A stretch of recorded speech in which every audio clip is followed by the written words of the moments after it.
তো গাইস সবাইকে স্বাগতম আজকের নতুন ভিডিওতে। আজকে যখন আমরা গেম খেলছিলাম তখন আমি কোটা টুয়ার এখানে একটা স্কোয়াডের সাথে ফাইট নেই এবং এই ফাইটে একটা ইন্টারেস্টিং ঘটনা ঘটে। প্রথমে একটা এনিমিকে পাই এবং তাকে নক করে দিই এবং নক করার সাথে সাথে তাকে ফিনিশ দিয়ে দেই।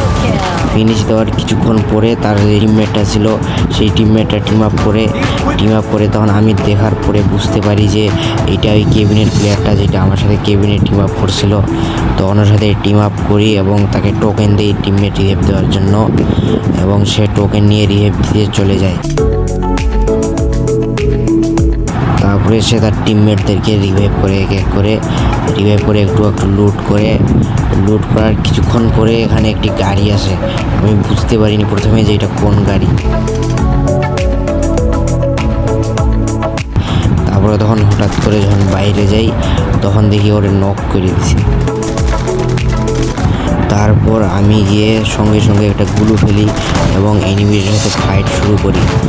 কিছুক্ষণ এনিমিটার সাথে ফাইট করার পরে তাকে আমি M10 দিয়ে নক করে দিই, কিন্তু M10 দিয়ে নক করার পরে এনিমিটার টিমমেটের আসতে বলি টিম আপ করি, কিন্তু এনিমিটার টিমমেট হয়তো দূরে ছিল ওই জন্য আর আসতে পারে না টিম আপ প্লেয়ারটারে রিভাইভ দিতে।